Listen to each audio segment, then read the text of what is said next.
আসসালামু আলাইকুম সম্মানিত বিয়াস, কি অবস্থা সবার? আশা করি আপনারা সবাই ভালো আছেন।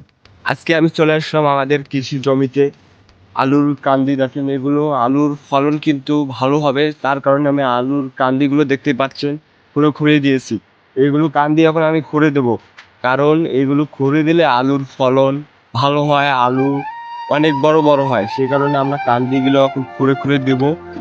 আর বাসায় প্রতিনিয়ত কৃষিকাজ করতে হবে। কৃষিকাজ না করলে তো আপনারা সুন্দর সুন্দর ফলন বা সুন্দর সুন্দর খাবার পেতে পারবেন না। আপনারা দেখতে পাচ্ছেন আজকে আমি আমাদের কৃষি জমিতে অবস্থান করতেছি।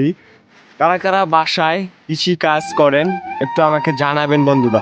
আর ভিডিওটা কেমন হচ্ছে একটু কমেন্টে বা আপনাদের মূল্যবান মতামত জানিয়ে দেবেন। ধন্যবাদ।